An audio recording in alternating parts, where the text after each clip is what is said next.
Welcome back for another deep dive with us. Today, we are going to be looking at the progressive era in America. Got a ton of really interesting stuff, sources for this one Mm. that I think are going to provide some really cool insights. Yeah, this is one that I think continues to have a lot of relevance today. You know, the Yeah. progressives weren't just interested in sort of, you know, tweaking the existing system. They really believed in progress itself, that things could get better and should get better. So they weren't content to just kind of let things unfold naturally. Right. They were very much reacting against the prevailing ideas of laissez-faire, social Darwinism, survival of the fittest in society, and instead were all about taking action, intervening to try to shape a better world. That's a pretty bold stance. Hmm. Can you unpack a little bit about what the core tenets of progressivism were? What did these folks believe in? Well, at its heart, progressivism was really fueled by this incredible optimism, this belief that society could continuously improve. But they also recognized that this growth needed careful guidance. And that's where their belief in a more active role for government came in. Okay, so they weren't fans of the hands-off approach. Yeah. What led them to believe that government could be a force for positive change? They had a really deep faith in knowledge and in the power of science to solve societal problems. They believed that a modernized government, one equipped with the right knowledge and tools, could effectively improve and stabilize society. Imagine a society where experts and data-driven policies guided the path of progress. That was their vision. So instead of relying on these outdated institutions Yes. or the whims of party bosses, as it were, Mm-hmm. they envisioned this much more efficient and data-driven system. Exactly. And that belief in a proactive government really set them apart from earlier political movements Yep. and fueled many of the reforms that they championed, from busting monopolies to establishing social welfare programs. Speaking of monopolies, our sources mentioned anti-monopoly as one of these driving forces of the progressive era. What was it that fueled this sentiment? It all really boils down to a fear of concentrated power and wealth. The progressives were deeply concerned about massive corporations, controlling everything, stifling competition, exploiting workers. They believe that such concentrated power ultimately threatened democracy and individual liberty. Yeah, it's so interesting because I think even today, we're grappling with the power of these giant tech companies Yeah. and the influence they have in our lives. So it feels like some things never change. Yeah, you're absolutely right. That concern about unchecked corporate power is as relevant today as it was back then. Now, alongside anti-monopoly, you had this other really key impulse, and that was this idea of social cohesion. This was the idea that everyone's well-being is interconnected. Right. Like a giant web. If one part of the web suffers, Yeah. the whole thing weakens. So recognizing our shared humanity Yeah. and that we all have a stake in each other's well-being. Exactly. And this belief was particularly important during a time of rapid industrialization and urbanization, when many were struggling to adapt to new ways of life and facing really harsh living conditions. And this is where we see the rise of the muckrakers, right? These crusading journalists who were fearlessly exposing the dark underbelly of society. Okay. Almost like superheroes fighting for justice. That's a great way to put it. The muckrakers played a really crucial role in bringing these social, economic, and political injustices to light. They truly embraced the power of investigative journalism to spur public outrage and demand reform. Our sources highlight some really incredible individuals, Yeah. like Ida Tarbell, who took on the mighty Standard Oil Trust, and Lincoln Steffens, who exposed the corruption of urban political machines. Think about Tarbell's meticulous investigation of Standard Oil, a company that held immense power at the time. Her work was instrumental in revealing their ruthless business practices and ultimately led to the company's breakup. And Steffens' vivid descriptions of boss rule and political corruption in cities across America helped to galvanize public support for political reforms. It's hard to imagine how things might have been different without these brave journalists shining a light on these deeply entrenched systems of power and corruption. Absolutely. Their work had a real ripple effect, inspiring others to take action and push for change. And speaking of taking action, this brings us to the social gospel movement. Can you explain the social gospel movement and how it fits into this larger picture of the progressive era? The social gospel movement was all about putting faith into action. It was born out of this deep sense of outrage at the injustices people were facing, driven by this powerful desire to create a more just and equitable society. So they weren't content with just preaching about morality and salvation. No, not at all. They were striving for social justice, this idea of ensuring fairness and well-being for society as a whole. So think of it as aligning religious beliefs with a deep commitment to social reform. Our sources mention some interesting examples of this in action, like the Salvation Army offering aid to the urban poor, and popular novels like In His Steps urging people to consider what would Jesus do when facing these societal problems. Exactly. And you can't talk about the social gospel without mentioning key figures like Walter Rauschenbusch. He was this Protestant theologian who really pushed this idea of human salvation being intertwined with Christian reform, urging people to create this more just and compassionate society. It's interesting to note that the social gospel wasn't limited to Protestantism. Catholic leaders also played a key role, right? Absolutely. Right. You know, inspired by Pope Leo XIII's encyclical on social justice, Catholic figures like Father John A. Ryan advocated tirelessly for better conditions for the poor and working class. It was a truly multifaceted movement that brought together people from diverse backgrounds united by this shared commitment to social justice. This leads us to another fascinating example of putting these progressive ideals into action, and that's the settlement house movement. Can you tell us a little bit about this movement and its significance? The settlement house movement was born out of this belief that your environment has a profound impact on your development. It was a direct challenge to the prevailing social Darwinist view. They saw these social ills, like poverty and crime, as products of unhealthy environments, not inherent flaws in individuals. So instead of blaming the victims, they sought to understand the systemic factors that were contributing to these problems. Exactly.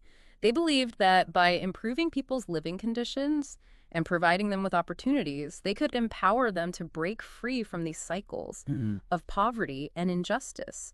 And the settlement houses were a direct manifestation of this belief. I'm particularly interested in learning more about Hull House, which was one of the most famous settlement houses in America.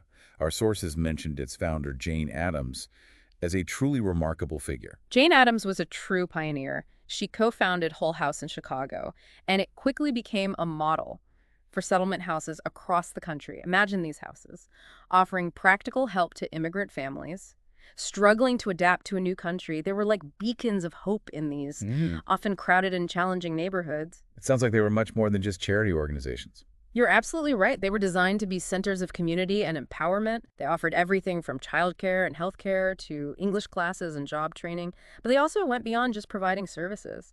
They aimed to instill middle-class values and empower immigrants to navigate American society and improve their lives. It's inspiring to see how these young, mostly unmarried college women played such a pivotal role in running these settlement houses. They were really breaking down barriers and making a difference in the lives of so many people. Absolutely. You know, they were seen as creating protected spaces where women could work and make a real contribution to society. And their involvement in the settlement house movement actually helped pave the way for the emergence of social work as a profession. It's a fascinating chapter in the history of social reform in America. We've covered so much ground already, from the philosophical underpinnings of progressivism to these incredible movements that brought about real change.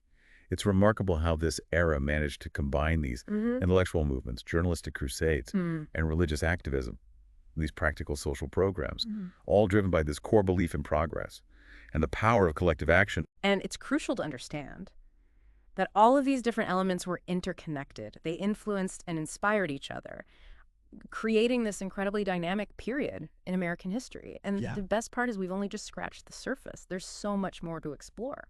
I can't wait to dive deeper into some of these key figures and events that shaped this really pivotal moment in American history. It's really striking to me as we're kind of getting deeper into the progressive era, that incredible faith in action that they had. They didn't just, sit around and theorize about a better world.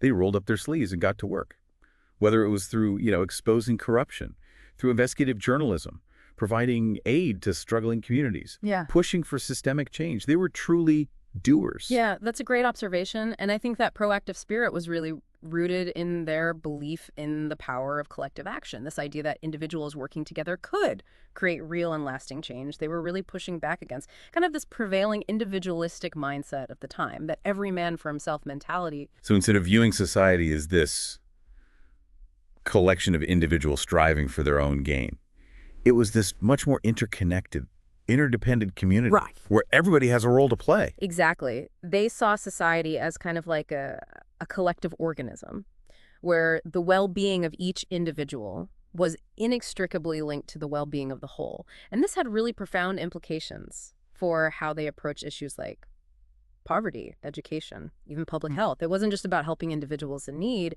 It was about creating a more just and equitable society for everyone. This brings us to another key aspect of the progressive era, and that's their focus on government reform. They seem to have had this really deep belief in the power of government to be this force for positive change. That's right. They weren't afraid to use the power of government to address these societal problems and improve people's lives. Remember, they saw government as a potential tool for good, as a way to actually implement the reforms that they believed in. And it wasn't just, tinkering around the edges. Our sources talk about this wave of political reforms that were aimed at making government more efficient, transparent, and accountable to the people. One of the most significant changes they pushed for was the introduction of this direct primary system. So this allowed voters, not party bosses, to actually choose their candidates for office.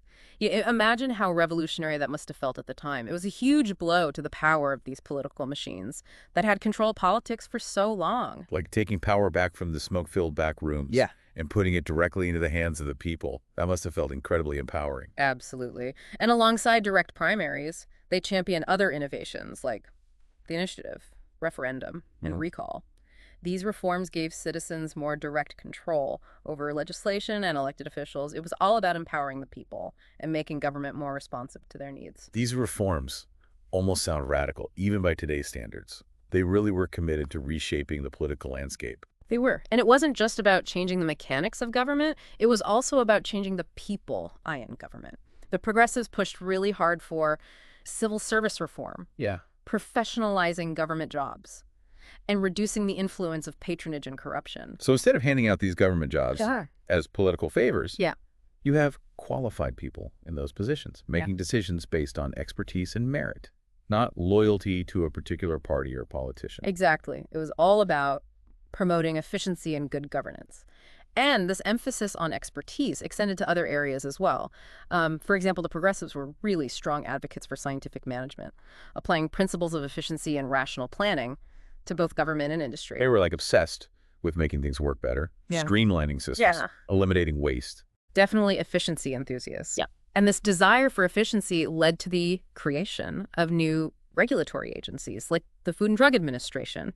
These were designed to protect public health and safety by setting standards for food and drug production, ensuring that businesses were held accountable, and that consumers weren't being harmed. That's a landmark achievement, this idea of government stepping in to regulate industry and protect consumers. That was quite revolutionary at the time. It was.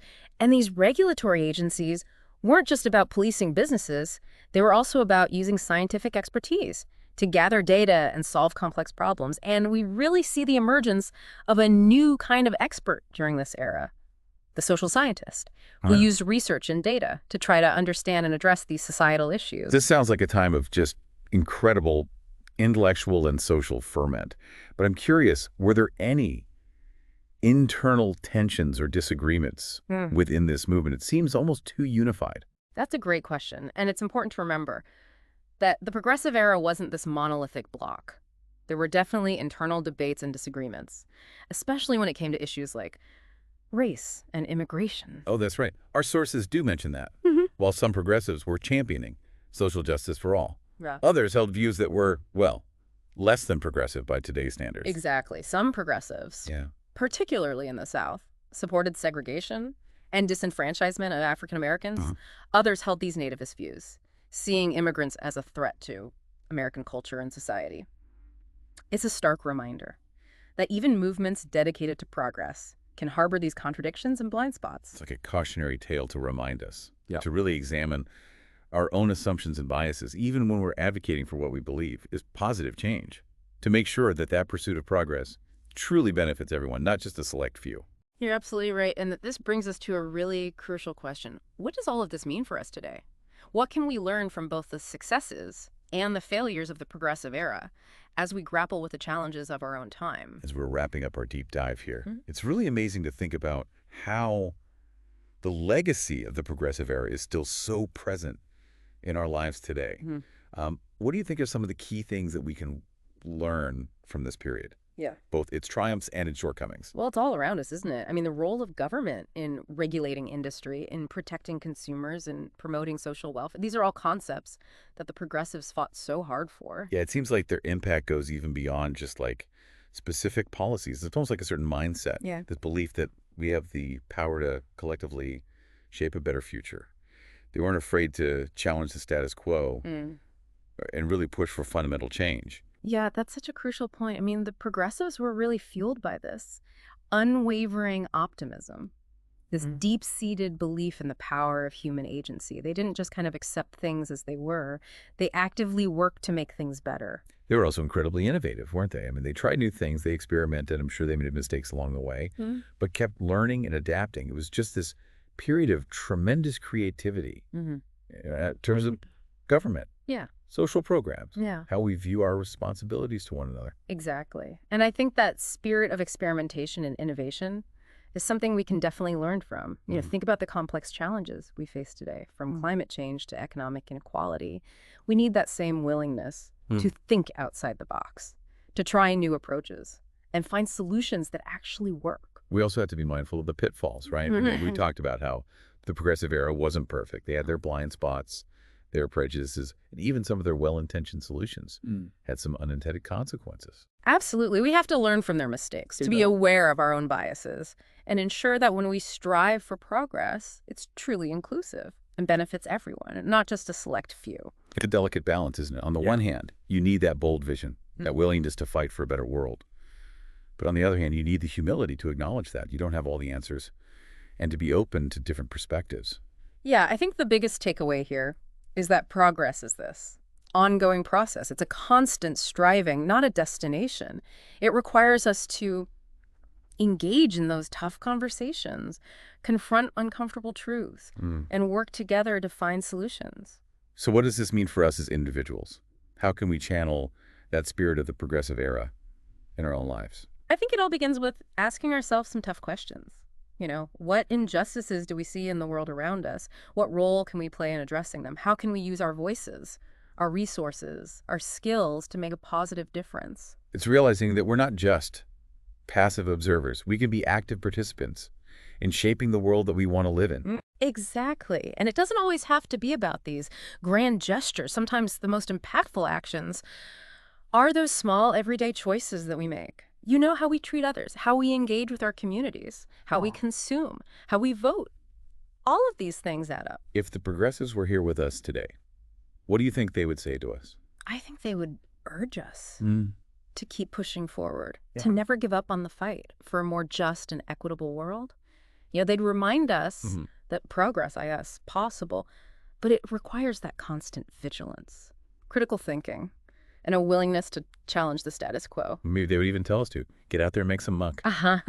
Perhaps. But most importantly, I think they would remind us that we're all connected. Our fates are intertwined, and we have a responsibility to each other and to the generations that come after us. Such a powerful thought to leave us with. So as we wrap up our deep dive into the progressive era, we challenge you, our listeners, to reflect on these ideas. How can you carry that torch of progress forward? In your own life, what kind of world do you want to create? The answers lie within you, and the power to make a difference is in your hands. Thanks for joining us on this deep dive. Until next time, keep learning.